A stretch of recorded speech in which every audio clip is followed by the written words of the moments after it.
Break के बाद आपका स्वागत है। आप देख रहे हैं कहानी कुर्सी की में अब बात करेंगे उत्तर प्रदेश की। उत्तर प्रदेश में उपचुनावों की तारीखों को अब बदल दिया गया है। अब 13 नवंबर की जगह 20 नवंबर को मतदान होगा उत्तर प्रदेश में, और यही खबर अब विपक्ष हमलावर हो रहा है इस खबर को लेकर, और इसे बीजेपी का डर बताया जा रहा है। बाकायदा अखिलेश यादव कह रहे हैं कि टालेंगे तो और भी बुरा हारेंगे, हारेंगे तो टालेंगे, ऐसे नारे अखिलेश यादव की तरफ से दिए जा रहे हैं। बाकायदा एक एक करके तमाम जो विपक्षी दल हैं वो इस पर हमलावर हैं और कह रहे हैं कि पहले मिल्कीपुर चुनाव में, उपचुनाव में देरी करना, तारीखों का ऐलान ना होना और अब यूपी की 9 विधानसभा सीटों की तारीखों को आगे बढ़ाना बीजेपी का डर दिखाता है। लेकिन बीजेपी जितना भी इस चुनाव को आगे खींचेगी, बीजेपी जितना इन चुनावों को टालेगी, उतना ही नुकसान बीजेपी को होगा, ये अखिलेश यादव और उनकी पूरी की पूरी पार्टी कह रही है। डिंपल यादव कैसे हमलावर है, ये आपको सुनवाते हैं। कोई ना कोई रणनीति के तहत ही चुनाव की तारीखों में बदलाव किया गया है। और जहां हम जान रहे थे कि उत्तर प्रदेश में पहले हो जाएंगे विधानसभा चुनाव और फिर उत्तर प्रदेश के नेतागण महाराष्ट्र में जाके चुनाव प्रचार करते, तो मैं समझती हूँ इसमें कहीं ना कहीं इस बात को ध्यान में रखते हुए चुनाव का जो ये दिन, जो तारीखें बदली गई हैं, इसमें इसका हाथ हो सकता है। तो कहीं ना कहीं मैं समझती हूँ कि मतलब कि कैलकुलेशन के तहत आज ये जो डेट्स हैं ये बदली गई हैं। देखिए, इससे पहले भी चुनावों की तारीखों में बदलाव किया गया है। हवाला त्योहारों का दिया जाता है और इस बार भी हवाला त्योहार का दिया गया था। बीजेपी ने बाकायदा चुनाव आयोग को चिट्ठी लिखी थी, जिसके बाद उपचुनाव की तारीखों को बदला गया है। अब 20 नवंबर को उत्तर प्रदेश में बदलाव होगा, लेकिन डिंपल यादव को इसमें विजय जी नजर आ रहा है कि सब कुछ रणनीति के तहत हो रहा है। उत्तर प्रदेश तो छोड़िए, महाराष्ट्र में हमारा चुनाव खराब करना चाहते हैं क्योंकि हमारे नेता वहां प्रचार के लिए ना जा सकें, इसीलिए उत्तर प्रदेश की तारीखों को आगे बढ़ा दिया गया है।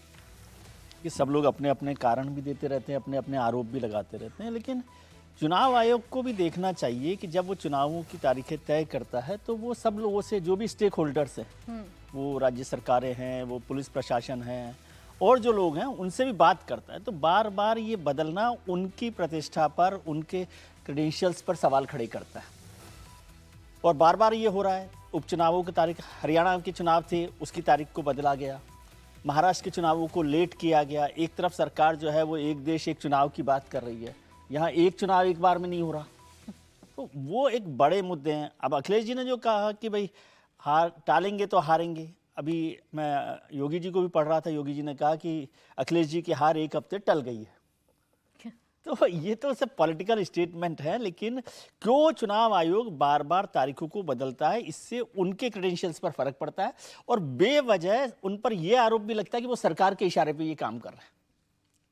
मतलब एक कारण तो हो ही जाता है जिस पर करना है, तो इसलिए चुनाव आयोग को तारीखों के ऐलान से पहले इन सब बातों को, जो भी त्यौहार की बात है नहीं है, हालांकि वो 15 नवंबर को है वहाँ पर कार्तिक पूर्णिमा, ये चुनाव 13 नवंबर को है, तो किस तरह से दबाव बन रहा है, क्या नहीं बन रहा है। कार्तिक पूर्णिमा का मेला पुष्कर में होता है, वहाँ राजस्थान में जो उपचुनाव है उनको टाले नहीं गए, उत्तर प्रदेश के चुनाव टाल दिए हैं आपने। तो बहुत सारी चीज़ें होती हैं जिनसे सवाल खड़े होते हैं और मुझे लगता है कि चुनाव आयोग को इससे बचना चाहिए। वैसे मैं समझता हूँ कि चुनाव जो है एक हफ्ते टल जाए, एक हफ्ते पहले हो जाए, इससे चुनाव नतीजों पे कोई बहुत बड़ा फर्क नहीं पड़ने वाला। जो जनता है, जो वोटर है, वो अपना मानस बना लेता है, जो भी नतीजे आएंगे वो आ जाएंगे, वो 13 तारीख को हो या 20 तारीख को। परिणाम तो वैसे भी 23 तारीख को आने वाले थे। नहीं, 13 को मतलब वोटिंग हो, चाहे नतीजे 20 को नहीं, रिजल्ट वोट 23 को यदि आएगा। एक हफ्ता और मिल गया है तो उससे कोई वोटर का दिमाग बहुत बदल जाएगा, ऐसा मुझे नहीं लगता। अखिलेश जी का बयान आपको ठीक लगता है क्या अखिलेश जी ने जो बोला है, क्या आप चुनाव आयोग को तो कटघरे में खड़ा कर दिए, तो अखिलेश जी को पता नहीं है कि चुनाव क्यों आगे बढ़ा। कांग्रेस ने मांग की थी, बीएसपी ने मांग की थी, आरएलडी ने मांग की थी। मैं तो ये कह रहा हूं कि चुनाव आयोग बीजेपी सबसे ने बात मांग करता है, की। चुनाव तो ठीक आयोग बात है, कटघरे पे नहीं खड़ा कर रहा हूं, मैं तो कह रहा हूं चुनाव आयोग को देखना चाहिए अपनी नहीं, बात। लेकिन वो इशू अखिलेश जी या कोई इस पर सवाल उठा रहा है कि जानबूझ के किया गया, तो गलत है ना। कार्तिक पूर्णिमा का स्नान गांव गांव में, चाहे तालाब हो, नदी हो, वो एक बड़ा पर्व होता है। कार्तिक पूर्णिमा को अपने क्षेत्र की नदियों में, तालाबों में स्नान करना, उस दिन पूजा करना, उस दिन उपवास करना, ये भारत के हिंदू समाज के लिए बहुत बड़ा है। उस दिन तो जगह नहीं मिलती है, प्रयागराज में, वाराणसी में, आपको हर जगह घाटों पर जगह नहीं मिलती है। और तो पुष्कर में तो होता ही है कार्तिक पूर्णिमा। चूंकि कार्तिक पूर्णिमा में ये राजस्थान में हर जगह उस ढंग से नदी नहीं है, लेकिन हिंदू सभी जगह स्नान करते हैं। गुरु नानक जयंती दिखाई रही है ये, तो चुनाव आयोग को करते समय ध्यान रखना चाहिए, पहले घोषणा करते समय यही मैं कह रहा हूं कि उसमें क्या क्या है। लेकिन जो नेता लोग हर चीज को इशू बना रहे हैं, चुनाव आयोग का मसला तो होगा कि अब ये बीजेपी के दबाव में कर दिया, हरियाणा में हो गया तो उसके दबाव में कर दिया। ये जो चुनाव आयोग जैसे संवैधानिक संस्था को बात बात पर कटघरे में खड़ा करना, कुछ दिन पहले ही चुनाव आयोग ने कांग्रेस को लेकर कितना तीखा बयान दिया था और जारी किया था बयान कि इस ढंग से आप एक राजनीतिक दल से हम उम्मीद नहीं करते हैं। ये बहुत दुखद है। अगर कल समाजवादी पार्टी हारेगी तो उनके इस ईडीएम को, उनके इस नैरेटिव को उनके ही लोग कितना भुनाएंगे। जीत जाएंगे तब तो कोई दिक्कत नहीं होगी, हार गए अगर चुनाव तो फिर बताएंगे चुनाव आयोग के कायदे से। तो एक आधार बनाते हैं अपने इस प्रकार से, ये बयान ठीक नहीं है। उत्तर प्रदेश उत्तराखंड ऐसे राज्य हमारे संस्कृति सभ्यता के ये केंद्र के रूप में है। वहां ऐसे हिंदू धर्म त्योहारों पर, पवित्रों पर देश भर से लोग आते हैं, उसका ध्यान रखते हैं। और गुरु नानक जयंती पर तो दुनिया भर से सिख आते हैं वहां। अब देखिए यूपी की बात कर रहे हैं, यूपी के चुनाव में बटेंगे तो कटेंगे वाला नारा सबसे ज्यादा सुनाई पड़ रहा है। अब मुख्यमंत्री योगी आदित्यनाथ ने नारा दिया, झारखंड में है तो झारखंड में भी कुछ ऐसा ही बयान दे रहे हैं। योगी आदित्यनाथ कह रहे हैं एक रहिए नेक रहिए। आपको याद होगा ऐसा ही बयान प्रधानमंत्री नरेंद्र मोदी ने भी दिया था और इसी लाइन पर यह बयान मुख्यमंत्री योगी आदित्यनाथ की तरफ से दिया गया है। वो ये कह रहे हैं जब जब बटे हैं निर्ममता से कटे हैं, जातियों के नाम पर बटी मत। कांग्रेस हमेशा जाति के नाम पर बांटती आई है। बटेंगे तो कटेंगे पॉपुलर हुआ नारा, एक हैं तो सेफ है वाली बात प्रधानमंत्री की तरफ से कही गई। और अब इसी तर्ज पर मुख्यमंत्री योगी आदित्यनाथ भी कह रहे हैं। एक बार सुनवाते हैं क्या कहा उन्होंने। ये बजरंगी पताका हर घर में फहराई हुई दिखाई देगी और उस ताकत का एहसास कराने के लिए ही ये चुनाव आपके पास है। बंटिए मत जातियों में,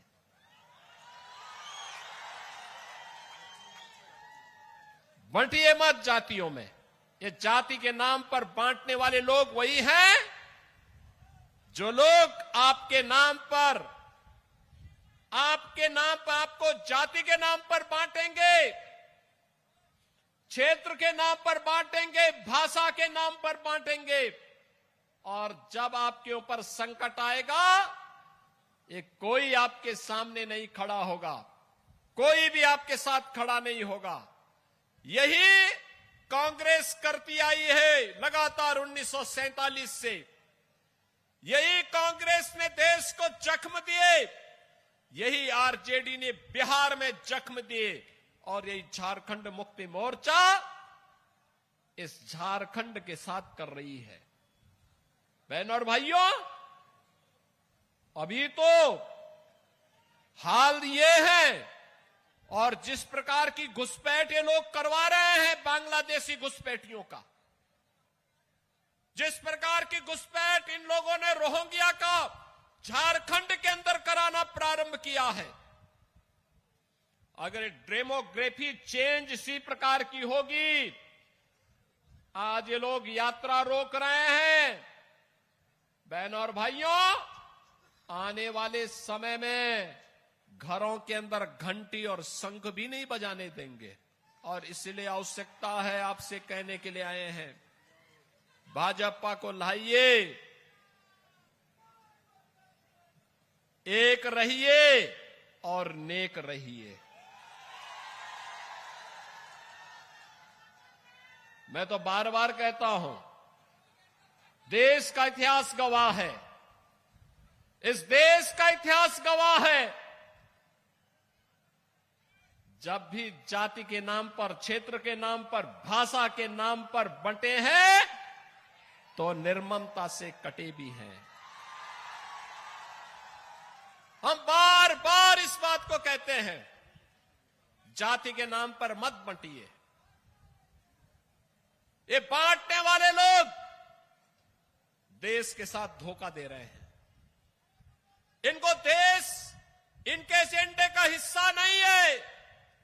भारत सुरक्षित हो, भारत समृद्ध हो, हर चेहरे पर खुशहाली आए, हर नौजवान के हाथ को कार्य हो, हर किसान सम्मान के साथ अपना जीवन यापन करे, हर बेटी और हर बहन स्वावलंबन का जीवन जिए, हर किसान कि खेत में फसलें लहलहाती हुई दिखाई दे, उसके चेहरे पर भी खुशहाली हो और व्यापारी सुरक्षित हो, यह इन बांटने वाले तत्वों का, इन बांटने वाले लोगों का, इन बांटने वाले राजनीतिक दलों के एजेंडे का हिस्सा नहीं है। यह वह हर कार्य करेंगे जो भारत के विरोधी होंगे, उनको प्रश्रय देंगे, घुसपैठियों को प्रश्रय देंगे, अराजकता को बढ़ावा देंगे, हिंदुओं को जाति के नाम पर, क्षेत्र के नाम पर, भाषा के नाम पर बांटेंगे, पर्व और त्योहारों में विघ्न और बाधा डालेंगे और चुनाव के समय आपको फिर जाति के नाम पर बहकाने का प्रयास भी करेंगे। बहनों और भाइयों, यह समय बंटने का नहीं है, यह समय तो देश के बारे में प्रधानमंत्री मोदी जी की सोच के अनुसार कार्य करने का समय है। आप मुझे बताओ, मैं पूछना चाहता हूं, ये कांग्रेस, आरजेडी, झारखंड मुक्ति मोर्चा से मैं पूछना चाहता हूं, कांग्रेस को देश के अंदर लंबे समय तक, इंडी गठबंधन को लंबे समय तक देश के अंदर अकेले कांग्रेस को शासन करने का अवसर मिला था, उत्तर प्रदेश में भी मिला था। क्यों नहीं इन्होंने अयोध्या में राम मंदिर के निर्माण का मार्ग प्रशस्त कर दिया? क्यों नहीं किया? कारण है, इनके एजेंडे में अयोध्या नहीं था, हिंदुओं की आस्था नहीं थी, इनके एजेंडे में हिंदुओं की सुरक्षा नहीं थी, इनके एजेंडे में कहीं भी एक बेटी सुरक्षित हो, एक बहन सुरक्षित हो, एक व्यापारी सुरक्षित हो। इनके समय में जब भी कांग्रेस का शासन रहा है, चाहे वह दिल्ली में रहा हो और चाहे इंडी गठबंधन का झारखंड मुक्ति मोर्चा की सरकार आपके झारखंड में हो, बटेंगे तो कटेंगे, एक हैं तो सेफ हैं। अब कह रहे हैं मुख्यमंत्री, एक रहिए नेक रहिए, और इसके पीछे का कारण भी बता रहे हैं कि जातियों में बांटने की कोशिश की जाएगी, लेकिन आपको जातियों में बंटना नहीं है। अब ये जो नारा है हर्षवर्धन जी, ये तो हर रोज एक नया बेंचमार्क सेट कर रहा है, हर रोज एक नए शब्दावली में इस नारे को गढ़ा जा रहा है। मूल बात वही है, लेकिन उससे अलग अलग तरीके से बीजेपी का हर एक नेता वोटर के मन में बिठाने की कोशिश कर रहा है। देखिए, भारतीय जनता पार्टी जिस वैचारिक अधिष्ठान पर खड़ी है, उसमें हिंदू एकता उनके मूल में है, लेकिन उसको अलग अलग समय पर अलग अलग लोग कहते रहे। अब योगी आदित्यनाथ ने जो बटोगे तो कटोगे कहा, ये आज की तारीख का सबसे बड़ा नारा बन गया है। अब ये पॉजिटिव है, निगेटिव है, कैसा असर करेगा, कितना प्रभाव डालेगा, ये सब तो चुनाव परिणाम के बाद तय होगा, लेकिन इतना तो साफ साफ दिख रहा है कि करंट है इस नारे में। ये जिसको कहते हैं ना कि जहां भी इसको अगर कहें कि ये नारा जा रहा है तो रिएक्ट कर रहे हैं लोग, वो भारतीय जनता पार्टी के भीतर भी अच्छा खासा एक हलचल मची हुई है, और जो विपक्षी पार्टियां हैं वो भी इस पर बहुत तीखी हैं, बहुत आलोचना कर रही, बहुत हमला कर रही। और शायद यही वजह है कि जैसे हर रैली में लगता है जैसे कि कुछ थोड़ा 1-2 डिग्री और ऊपर चला गया हो नारा। अब ये आज उसका विस्तार था। शुरू में बांग्लादेश में जो हिंदुओं के ऊपर अत्याचार हुआ उसको लेकर आया था, तब अफगानिस्तान कट गया, पाकिस्तान कट गया, बांग्लादेश कट गया। अब क्या बताया जा रहा है, अब उसके आगे की बात है। और आज जिस तरह से उसको विस्तार देते हुए कहा जातियों में बंटना मत, तो एक तरह से अब उसकी 1-2 डिग्री और बढ़ रही है। अब सवाल यह है कि महाराष्ट्र और झारखंड के ये जो 2 चुनाव आएंगे, 288 और 81 विधानसभा सीटों के, उसके बाद ये नारा कैसे देखा जाएगा, ये महत्वपूर्ण हो गया है, क्योंकि प्रभाव तो 23 नवंबर को तय होने वाला है। अब इसका प्रभाव कैसा है समीर जी, ये तो विपक्षी नेताओं के बयानों से, उनके नारों से, उनके कटाक्ष से समझा जा सकता है। यूपी में उपचुनावों की तारीखों को टाला गया तो तर्ज वही थी जो बटेंगे तो कटेंगे वाली। अखिलेश यादव उसी तर्ज में जवाब दे रहे हैं कि टालेंगे तो और भी बुरा हारेंगे, या हारेंगे तो टालेंगे। तर्ज वही है, मोटा मोटी एक स्ट्रक्चर सेट कर दिया है मुख्यमंत्री योगी आदित्यनाथ ने, और उसी स्ट्रक्चर में फिट होकर सब बयान दे रहे हैं। देखिए, जिस तरीके से योगी आदित्यनाथ ने जो बयान दिया था कि बटेंगे तो कटेंगे, और उसके बाद से भारतीय जनता पार्टी के बड़े नेताओं ने, और अब इस नारे को जिस तरीके से भारतीय जनता पार्टी ने पूरी ताकत झोंक दी है, इस नारे को भारतीय जनता पार्टी ने अपना एकदम एक स्लोगन बना दिया। रोज इसका जिक्र हो रहा है, संगठन के लेवल पे इसका जिक्र हो रहा है, सारे बड़े नेता अपनी रैली में इसका जिक्र कर रहे हैं, इसके छोटे छोटे वीडियो बना के दिए जा रहे हैं। बूथ लेवल पे जो कार्यकर्ता काम कर रहे हैं वो भी घर घर जाके इस बात का जिक्र कर रहे हैं कि योगी आदित्यनाथ, प्रधानमंत्री मोदी जो संदेश दे रहे हैं कि बटेंगे तो कटेंगे, एक रहेंगे तो सेफ रहेंगे, उसको ध्यान में रखना है और हमें बटना नहीं और एक साथ भारतीय जनता पार्टी के लिए वोट करना है। लगातार भारतीय जनता पार्टी सिर्फ झारखंड के अंदर नहीं, महाराष्ट्र के अंदर में इसका जिक्र कर रही है और महाराष्ट्र के अंदर 288 विधानसभा में इसके पोस्टर लगना शुरू हो गए कि बटेंगे तो कटेंगे। हालांकि वहां योगी आदित्यनाथ का पोस्टर नहीं लगाया जा रहा है, सिर्फ ये नारे का एक पोस्टर बड़े स्तर पर लगाया जा रहा है। तो भारतीय जनता पार्टी अब इन दो राज्यों के जो चुनाव होने वाले हैं, झारखंड के और महाराष्ट्र के, इसके अलावा जो उपचुनाव होने वाला है, वहां पर इस नारे का एक लिटमस टेस्ट देखने वाली है कि इसका असर कैसे होता है। अगर ये नारा चल गया भारतीय जनता पार्टी का बुरी तरीके से, तो मुझे लग रहा है उसके बाद भारतीय जनता पार्टी को कोई और ज्यादा चिंता करने की जरूरत नहीं है। यह नारा आने वाले समय में सभी विधानसभा चुनाव में, फिर वो बिहार हो या दिल्ली हो या लोकसभा के चुनाव हो, यह भारतीय जनता पार्टी का एक मूल आधार रहेगा जहां भारतीय जनता पार्टी बढ़ेगी। जो हिंदुत्व का जो भारतीय जनता पार्टी की बात हुआ करती थी, वह अब बटेंगे तो कटेंगे को लेकर बढ़ेगी। लेकिन अगर ये नारा असर नहीं करता है जमीन स्तर पर, तो दुधारी तलवार है नारा, अगर इसका असर नहीं मिलता है भारतीय जनता पार्टी को, तो फिर भारतीय जनता पार्टी को सोचना पड़ेगा कि उसके बाद क्या नारा लेकर आए जोड़ने के लिए। क्योंकि जाति का जो मामला है इतना आसान नहीं है किसी भी कह देने से कि योगी कह दे और मोदी कह देंगे कि बटेंगे तो कटेंगे और इसी नारे पे सब इकट्ठे हो जाएंगे। हिंदुस्तान के अंदर जातियों के अंदर बहुत जमीनी स्तर पर बड़ा वैमनस्य और बंटवारा है, सिर्फ नारा के आधार पर नहीं हो सकता। जब तक उनके अंदर समानता की बात नहीं लगेगा कि सरकारी हिस्सों में और बाकी जगह भी उन्हें जो मिल रहा है उसमें उनकी भागीदारी बढ़ रही है, तभी वह मुझे लगता है जुड़ेंगे। हालांकि ये नारा अगर असर करता है तो निश्चित रूप से भारतीय जनता पार्टी के लिए एक ऐसा हथियार उपलब्ध होगा कि बाकी सारी चीजें एक तरफ हो जाएंगी। सिर्फ बटेंगे और कटेंगे के आधार पर भारतीय जनता पार्टी एक बड़ा वोट बैंक लेने की स्थिति में आ जाएगी। विपक्ष को यही डर है, अखिलेश यादव को जो डर लग रहा है, कांग्रेस को डर लग रहा है कि जो पीडीए की बात करते थे, राहुल गांधी जो पिछड़े दलित की बात कर चुनाव कर रहे थे कि आरक्षण खत्म हो जाएगा, प्रधानमंत्री मोदी आएंगे तो संविधान को बदल देंगे, और जो पिछड़ों को भगाने का काम हुआ था, वह सभी दलों को भी डर है कि अगर ये नारा चल गया तो उनकी राजनीति का क्या होगा। उनके पास तो कुछ बचेगा नहीं जिसके वो राजनीति करते रहे, चाहे वो तेजस्वी हो, चाहे वो अखिलेश यादव हो, चाहे मायावती हो, चाहे कांग्रेस हो, इस सबका वोट बैंक पूरा भारतीय जनता पार्टी में विलय हो जाएगा। तो इनके अस्तित्व के लिए खतरा हो जाएगा। तो यह दरअसल एक अस्तित्व की लड़ाई है कि इस नारे को, जो भारतीय जनता पार्टी नारे को लेकर चल रही है, इसको कैसे रोका जाए, इसको कैसे खत्म किया जाए, इसकी धार को कैसे कुंद किया जाए। अब देखिए, आप अस्तित्व की लड़ाई बता रहे हैं, अखिलेश यादव को एक और अस्तित्व की लड़ाई उत्तर प्रदेश में नजर आ रही है और वो अस्तित्व है मुख्यमंत्री योगी आदित्यनाथ का। उत्तर प्रदेश में कोई भी घटना घट रही है, अखिलेश यादव उसे सीधा दिल्ली वर्सेस यूपी के तौर पर देख रहे हैं। अब एक ताजा बदलाव उत्तर प्रदेश में किया गया है और वो बदलाव किया गया है डीजीपी के चयन को लेकर। अभी कार्यवाहक डीजीपी उत्तर प्रदेश के हैं प्रशांत कुमार। कोर्ट की तरफ से फटकार कई राज्यों को लगाई गई थी कि कब जो परमानेंट डीजीपी हैं उनको आप देंगे प्रदेश को।